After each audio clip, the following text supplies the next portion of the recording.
Hi everyone, Kelly here from Kelly Somm. Thanks for joining me. Today we're going to talk about Muscadet from Loire Valley in France. A couple of things that make this bottle super special, and we're going to start first by talking about this particular house that makes this wine. So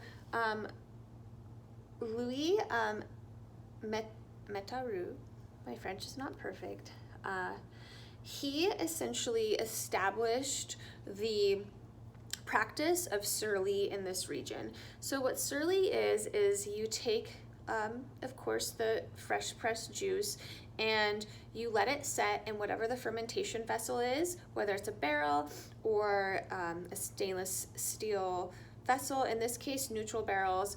The juice sits on the lees after the yeast is done doing its job. When the yeast is done doing its job, which is converting the natural sugars found in the fruit into alcohol, essentially surly are those spent yeast cells that have done their job and their lifespan is over. So these little worker bees, known as yeast, they float to the bottom and essentially just rest, and those lees that are those yeast cells that are settled to the bottom of the barrel, they sit surly, sometimes upwards of 3, 6, 9 months, sometimes longer, depending on which bottling we're talking about. And it turns, it just gives a roundness, it gives a little extra texture. It also allows the wine to age a little bit longer. That contact with the lees, and just kind of gives a slight round quality and changes some of those angles that could be sharp into just a little bit softer angles on your palate. So this producer always bottles surly, and now it's run by his daughter Marie, and Marie has really taken her father's footprint of the property and has dialed up her dedication to, it's of course an organic estate. Everything is hand harvested, and the varietal that they use in Muscadet is called Melon de Bourgogne. It's just kind of a fun fact, Melon de Bourgogne is the name of the grape that's used in this particular bottling and this region. Delightful with seafood. We were talking about the natural salinity of being close to the Atlantic Ocean, the estuary that flows into that river. You get that mixture of fresh water meets salt water.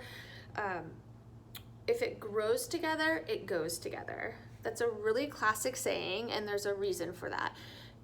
If you think about the cuisine in this region, heavy in seafood, very heavy in shellfish. They are super famous for their oysters in this part of France. And if you are looking for white wine that's crisp, has that natural salinity, has citrus components, we always talk a lot about fresh, kind of vibrant lemon. You want that vibrancy when it comes to pairing with your food. So my recommendation to go with this Muscadet, which is the vines they're using to harvest this on average are 35 years plus. Some of the vines are upwards of 50 years old. So you get really high quality selection of fruit, and you want to pair this with something that's thoughtful. So I would say, take some time to make a beautiful shellfish pasta.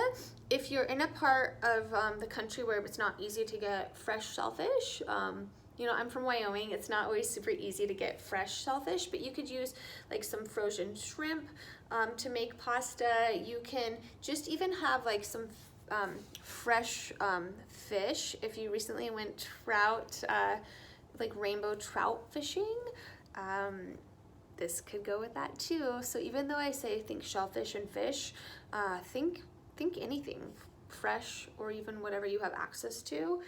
Sushi could go well with this wine too. The profile is super dry, so think salinity, bright, dry. You take a sip and it's inviting, it just invites you to have another bite of food. That's what this wine is about. I hope you all enjoy.